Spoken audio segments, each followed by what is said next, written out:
Welcome back, everyone. Russ Thomas is with us today. He's on location. He's connected with Connected Hope. He's the pastor for that service that they're providing. Boy, I love this idea, and we see the bus in the background. And Russ, one of the big things that you're trying to do as far as helping the homeless is getting right to them and then trying to discover what their needs are. Tell us a little bit about this and how you guys got this started.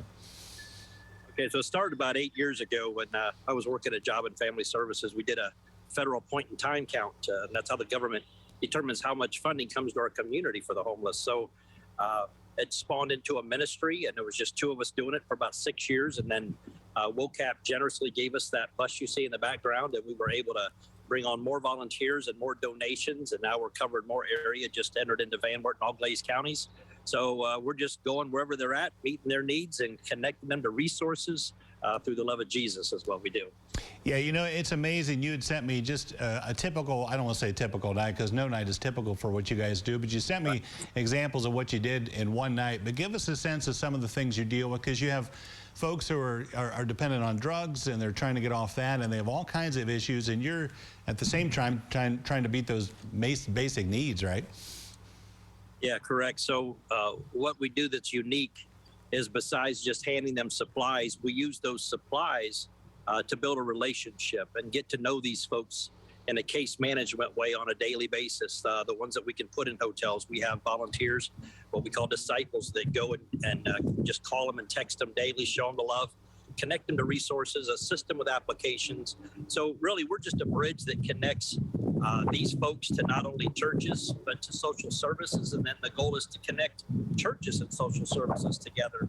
And I believe that if we just get to know these folks on a personal level, we can find out the gaps in their life that created this homelessness, and then refer them to resources to fill those gaps and hopefully, prayerfully obtain sustainable housing.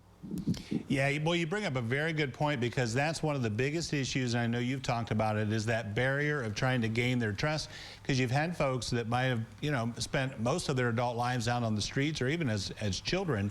How big of a barrier is that, trying to get them to trust you and say, hey, we are here to benefit you? Well, I think that our personality is formed from our spiritual gifts. So there may be someone out here that I start working with, and I've had people in homeless situations tell me I look like a cop. So they don't connect with me really well. So we have enough volunteers that we can just tailor the person's needs to a particular person and find someone they can trust. And if not, we're going to find somebody else. We're just going to keep trying until we make a connection that we can walk them out of the situation that they're in. You know, I'm glad you mentioned that too, because we do have a lot of good social service agencies who try their best, but you mentioned the manpower issue. A lot of them simply understaffed, and as far as getting out there in the field and the front lines, that they're not always able to do that, are they? Right. Lima is rich with resources, and if we can connect them properly, they work really, really well. But that's the thing is I've worked with Jackie Fox at WOCAP, Mental Health Board, Health Department, the Mayor's Office, in these homeless situations. And what we find is there's that gap between finding them and hooking them up with the service, that they don't have the staff to meet with them on a daily basis or talk to them on the phone on a daily basis. And that's what we're doing. We're training disciples to fill that gap and maintain that friendship as we connect them. And in the last 2 months, we've seen 4 go from homelessness to housing, and 3 are currently still sustaining that housing, only by the work of our volunteers, our disciples. When folks see that bus coming, do you get the sense that there's more a sense of a relief when they see you guys coming? Because as you said, a lot of times they're a little standoffish and not sure what's going on. Are they getting used to seeing you coming around?